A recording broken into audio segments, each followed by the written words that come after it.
حدث قرم مرداتا حانت تقرم فيديو جن كجاب زكا يعني اشتلن فشخ وني لنا مسكا خا እዚ ኩሉ ተቃሊሶምስ ከምዙ ቃልሶምስ ብእርሳስ እንዳጽሓፍዎ ጸኒሖምስ ብመደምሰስ እዚ ላጲስ ለሐቀ ብላጲስ ገይሮም ኢሬዝ እንዳገበሩ ዝኸዱ ዓይነት ኮይኖም ተሰሚዖምኒ እቶም ነባራት ተጋደልቲ እና እዚኣኻ እንግደካ ንዓኻ እውን ንተኸታተልቲ መደብና እውን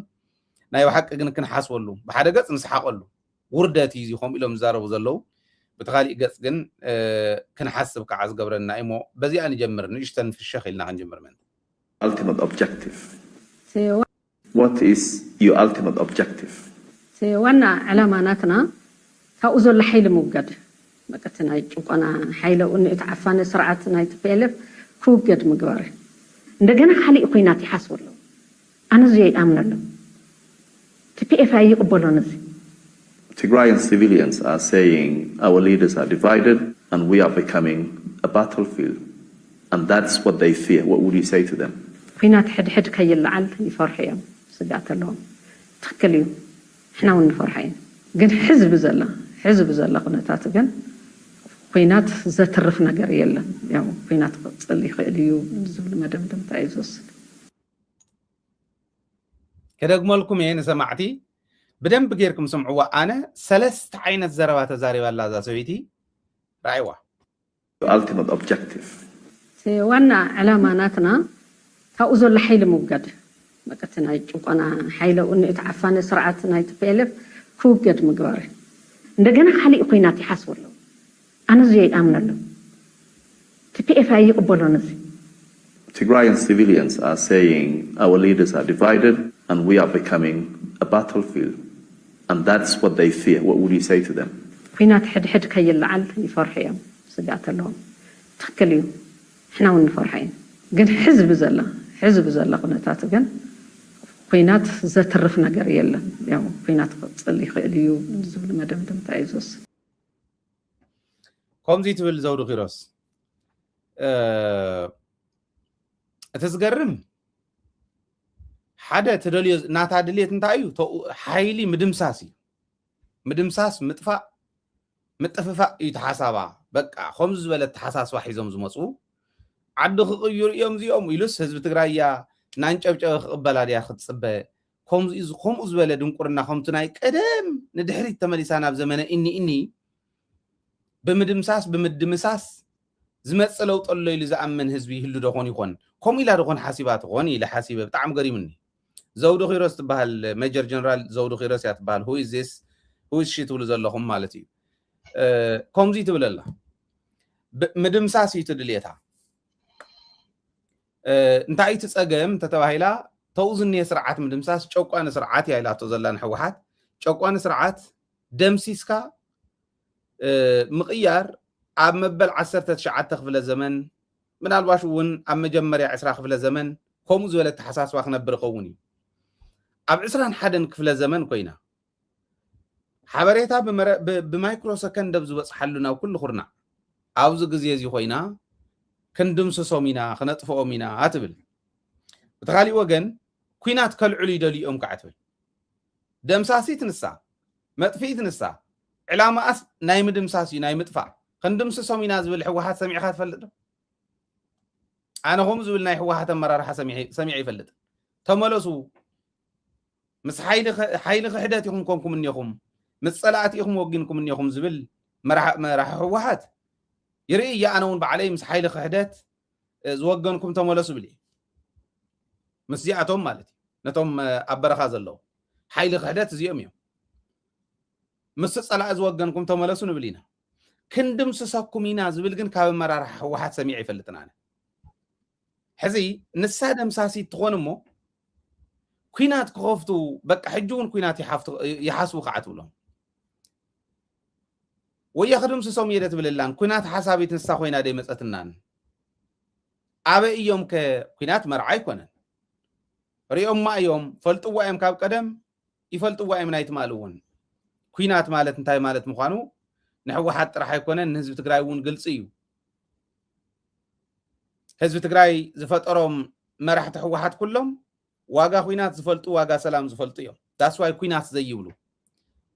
انتهي تقول كم زلا جن بدنب عالم كسمعات ملؤ ومسوصخ نريو اندينا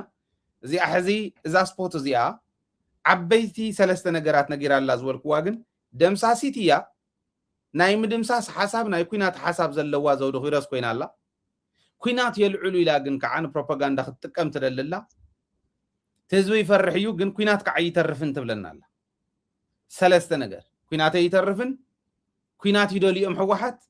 دمسست نحنا اينا خندمس سومينا كوينات دليت نحنا اينا قعتبل مالتي ስለዚህ አብዛ ጊዜ እዚ አኮይና ዘውድን መሰላታን ከዛረው ከለው ንዓይ ዘራአየኒ ተጽግበኒ አቅጫስ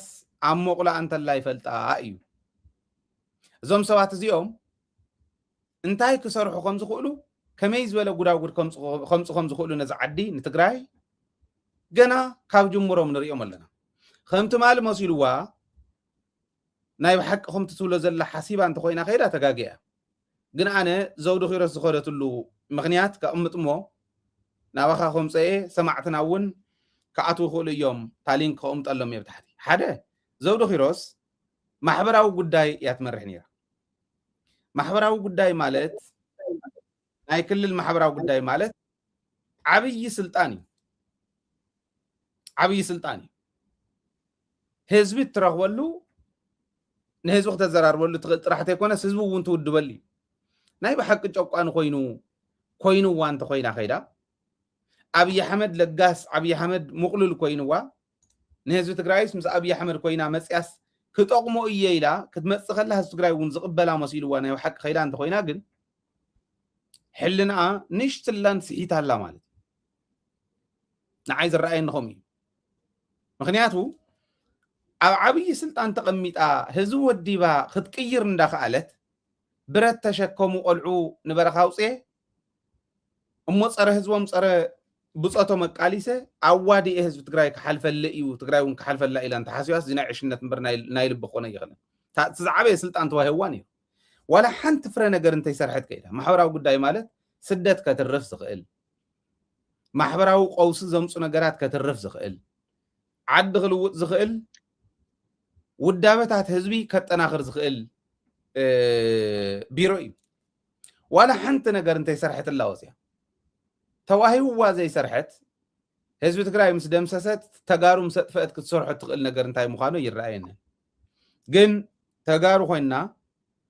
ኣብዚ እዋን እዚ እንተስ ብኸባቢ እንተስ ብኻሊእ ከፋፊሎም ከይንናበብ ገይሮም ምስ በታተኑና ናይ ባዕሎም ናይ ግሎም ጅባ ንምምላእ ምስ መልኡ ኣብድላዮም ሃገር ከይዶም ንምንባር ከምቲ በዓል ወደን ጥሩ ዝሓትዎ ዘለዉ ከምዚ ሓሲቦም ዘጥፍኡና ዘለዉ ሰባት እዚኣን መሰላታን እዮም ስለዚ ኣስተውዒልና ክንሪኦም ኣለና ክድምስስ ድያ ክድምሰስ ክንሪኦ ኢና ግን ኩናት መልዓሊት ደምሳሲት ንሳ ምዃና እውን ትነግረና ኣላ ኩናት ከምዘይተርፍ እውን ትነግረና ኣላ ንዳሎ ክንብል ከለና ነዚኦምን ንላእኽቶምን ክንምልስ ምእንታን ሓደጋ እንተየውፅሑልና ክንምልስ ምእንታን ምዃኑ ህዝቢ ክርድእ ኣለዎ ክብል ደልየ ኣብ ታሕቲ ቀምጠልኩም የታ ሊንክ ሕዚ እውን ሚኪ ተዓድል ንዓኻ ክበካ እሞ ቅድሚያ ግን ክደግመልካ ultimate objective ዋና ዕላማ ናትና ካብኡ ዘሎ ሓይሊ ምውጋድ መቀት ናይ ጭቆና ሓይለ እታ ዓፋነ ስርዓት ናይ ትፈልፍ ክውገድ ምግባር እንደገና ካሊእ ኩናት ይሓስብ ኣሎ ኣነ እዚ ይኣምነሉ TPF ይቅበሎን እዚ Tigrayan civilians are saying our leaders are divided and we are becoming a battlefield.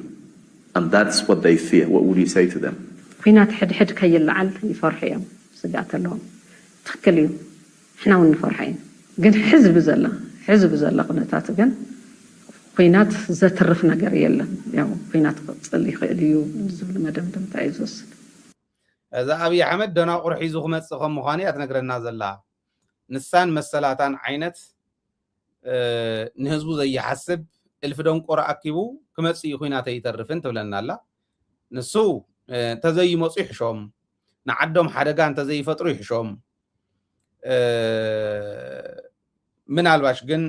ይሕሸና እንተኢሎም ግን መወዳእትኡ እንታይ ከም ዝኸውን ክንሪኦ ኢና ሓሳብ ክሃበሉ ሚኪ ግርም ታንኪዩ ደጊመ ሃይለ እና ኩልኩም ሰማዕትና ዛናይ شمان حجزني خانت زي استسعيديا قرارو شابين مول تبناي يا تخكلي إلى يا تخكلي بإنجليزي صحيفيا جن ناتكا دمس يتخاتاتي لسويلي يخ قرارة يا خبر على نيرة جن قرارة سلزبلكا قرارة خداي تشوف قرارة بتعمي تي ديزاين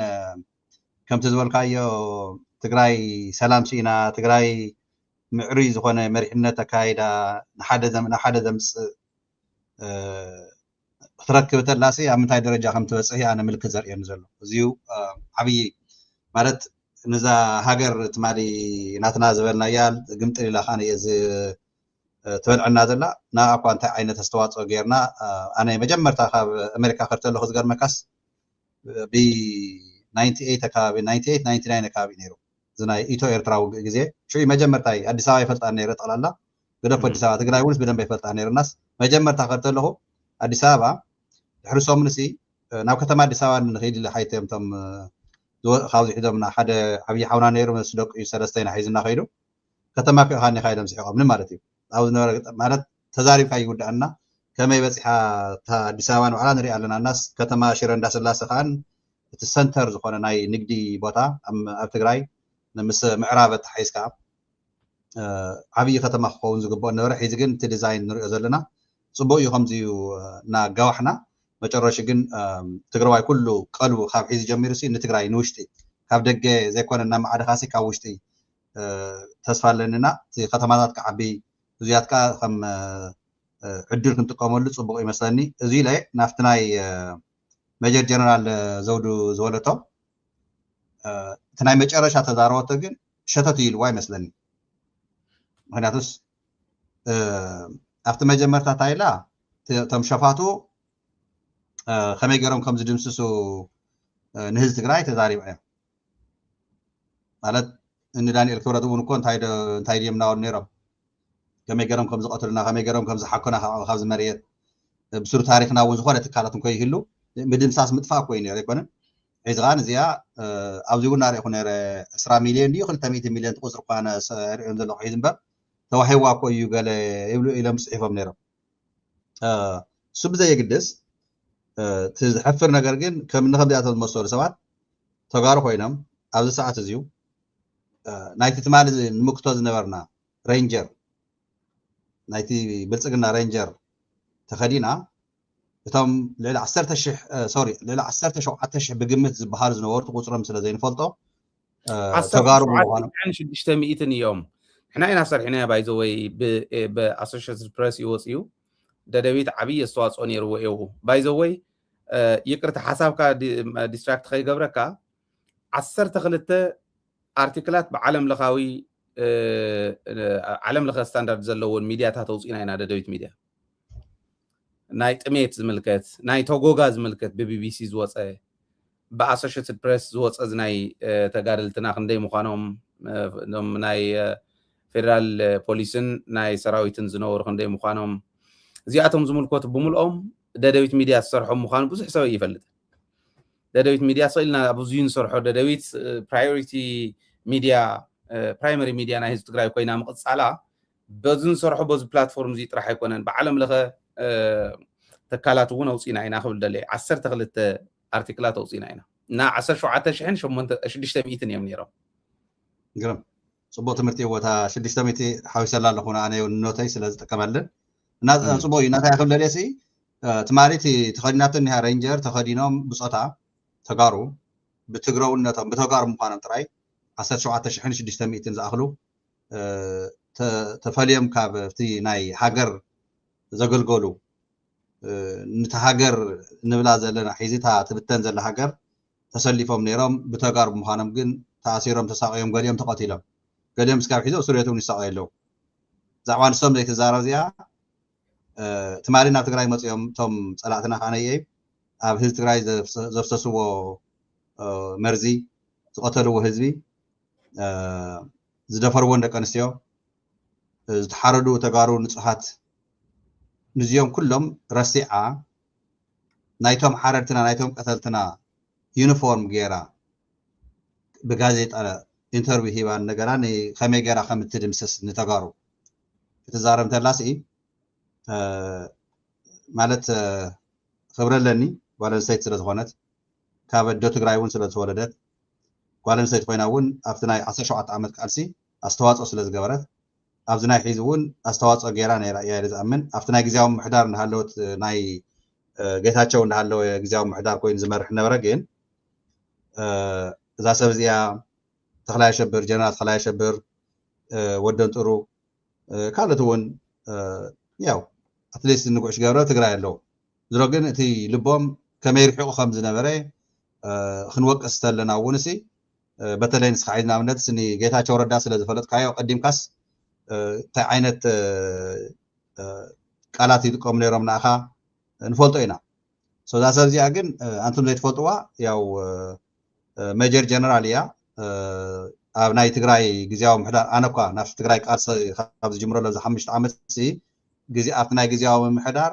ንሰራዊት ወኪላ ካብቲ 25% ናይ ሰራዊት ናብቲ ናይ ፖለቲካ ግዝያዊ ምሕዳር ዝኣተወ ካብኣቶም ሓንቲ ንሰራዊት ወኪላ ኣብቲ ስራሕ ዝነበረት ገምጋም ክበሃል እንከሎ ኣብ ዝሓለፈ ሰማዕናዮ መጀመርታ ሶኒ መዓልቲ ኣብቲ ገምጋም ዘይተረኸበት ዳሕራይ ኣይ በቃ ንድሕርፍቲ ዘይትርከቡ ኮይንኪ ክትባረር ኢኺ ስለዚዩ ክትርከበለክ ተባሂሎም ንፅባሒቱ ኣትያ መጨረሻ ግን ክትቅፅል ተገይሩ ነይሩ እዩ መጨረሻ ግን ኣብ መስመራ ከም ዘይነበረት ኣብ መትከላ ከም ዘይነበረት ፍሉጥ ስለ ዝነበረ ያው ከም ልምዶም ናበያሃቶም ተፀጊዖም ሒዚ ከዓ ነየ ክትሓፍር ዝግባኣ እቶም ዝኒኦ መናእሰይ እቶም ዘጋጊዎም ዘለዉ ግን ትኸደ ዘላ መገድስ ኣብዚ ደረጃ እዚ በፂሓ ብክብሪ ኣብ ትግራይ ኮይና ዋላ እቲ ስርዓት ናይ ሕወሓት እንድሕር ዘይደጊፋ ናይ ሕወሓት ከይዲ እንድሕር ትቃወም ኮይና ኣብ ትግራይ ኮይና ምስ ተጋሩ ተማይጣ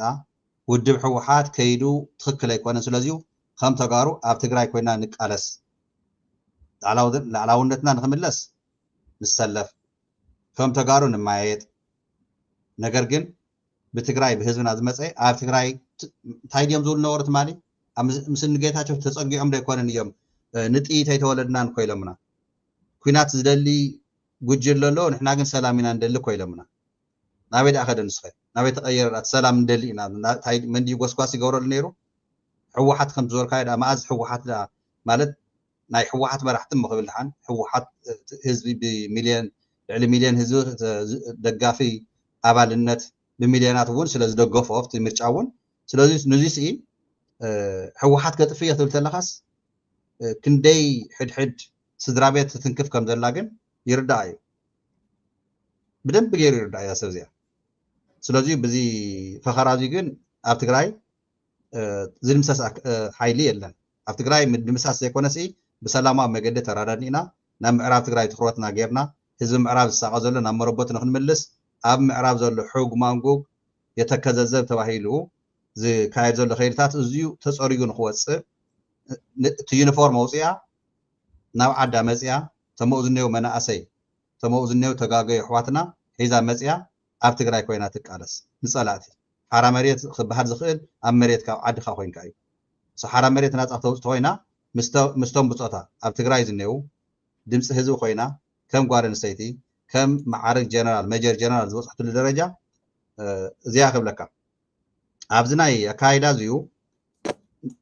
ከም ጓል ኣንስተይቲ ተንትማሊ ተደፈራ ተንትማሊ ብዞም ናይ ብሓቂ መስካሕኪሒ ዝኾኑ ኣተሓሳስባ ዝሓዙ መሪሕነት ይኹን ተኸተልቲ ናይ ሽዋ ሓይሊ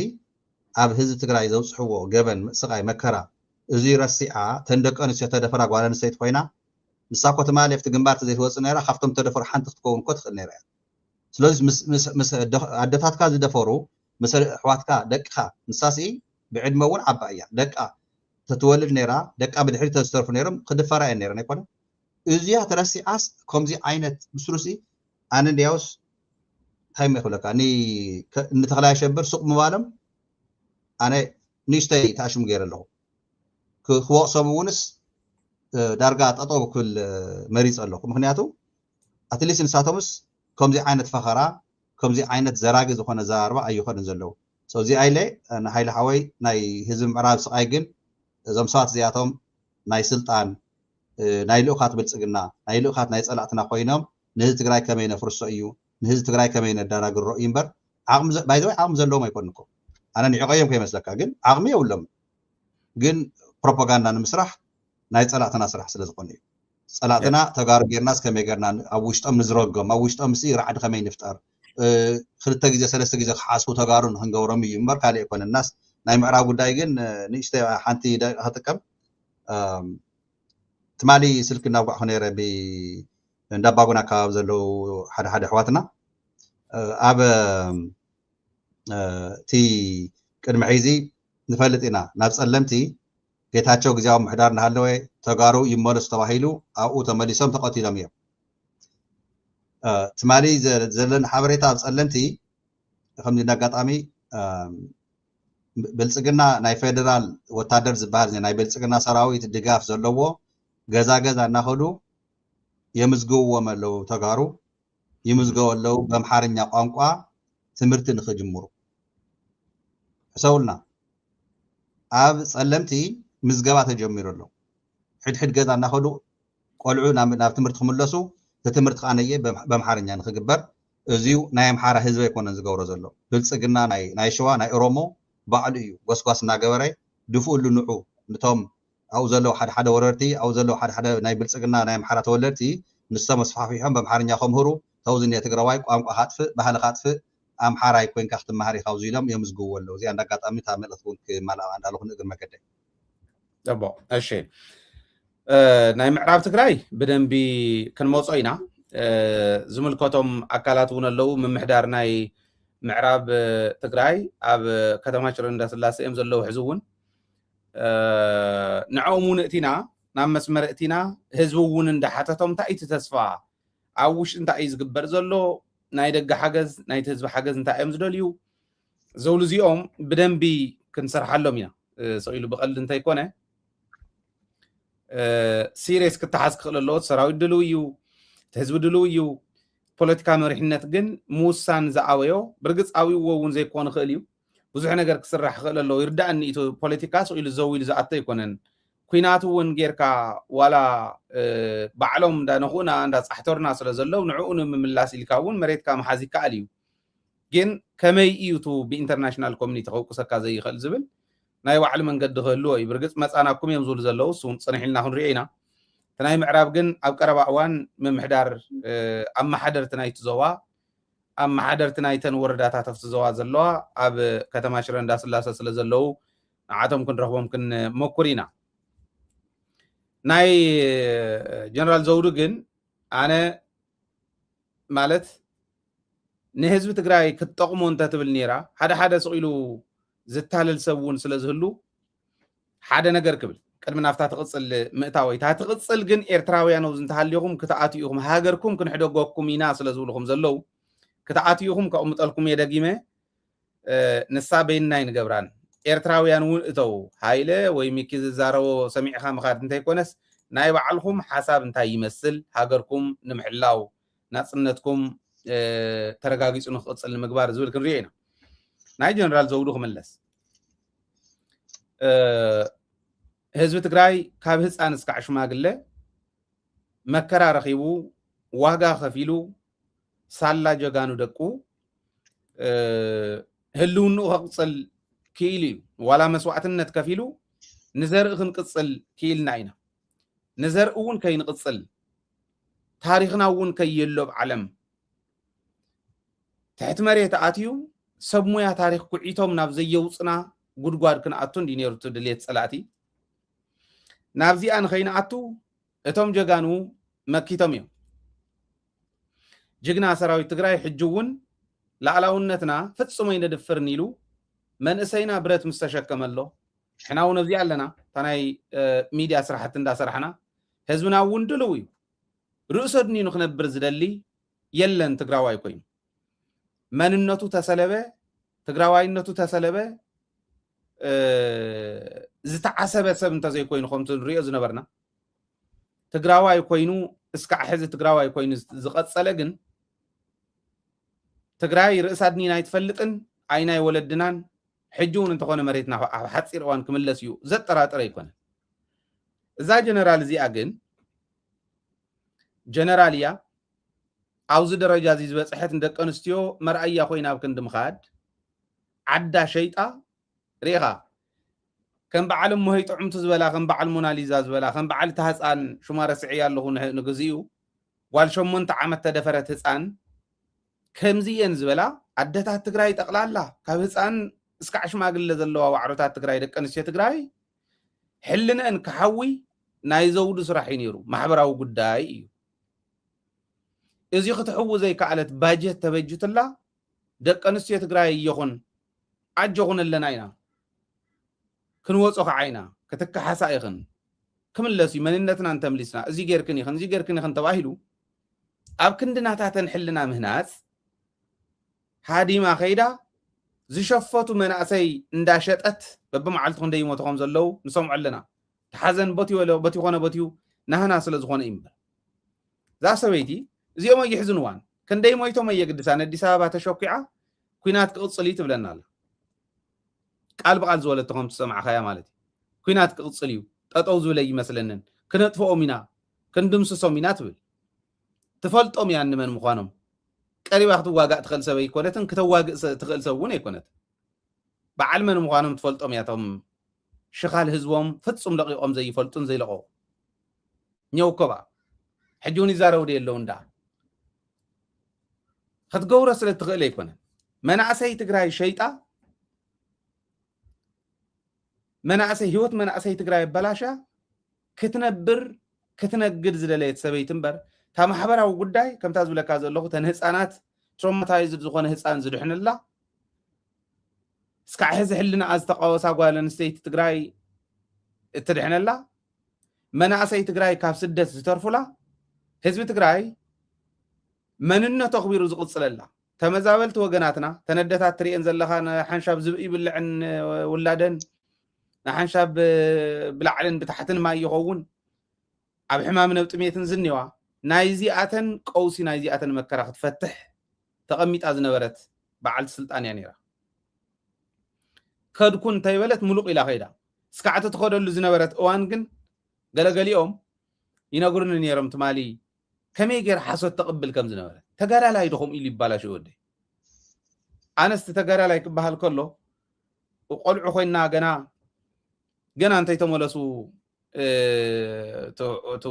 تملسو كبها الكله وان جنا نهت أنت كزير الساعة تجارا لا يكتر إخل لخاس كم زتأمر زرعها ملأكت زرعها عينة مسؤول زرعها كازنا برد حريون سكع قربة انتهى عينة سيد أنز فصول لهم يمزيهم كم يزولوا قدا قد زفصصهم يمزيهم عدوا من هزوم من الشطو يقرمنيو أنا يقرمنيو حجي كم زي لم تبالاشهم تعاسيبهم كيدهم تمليسهم مسيهم كم تزنوروا وخونيهم زمل امنتي بالليل تناسقن سب كوينهم كوصلوا خليهم ناب تقراي يملسوا تزي كوينو جن تقراي دحر حزي انا يمود اتابزي اقمطمو نافتا تقصل كسجر تقراي كاب حزن دحر تقرايس تنبركي خاب تحت ابي احمد تجزا اياي اللي حسب لو انت هليو كالكوليشن يتردون اي تردون كالكوليشن طرح يكون تودأ نجريو او تودأ نجر غزيهم يتطفو دحر حزي ابي احمد موصيو نتقراي كدفر انت خيلو زواوي زخونه تحميس كفطريو تقراي كما هاجرا اي صقم تخوينون راهوان تخوينون تقادس نبيننا زمصنا يهلن كما يزول كن رينا صنيحنا علنا اي مردات كوميل اذا حسب لو واه تقراواي كيهلو اخله تودي يو اوريدي السلالفات فولي اوريدي نريو لنا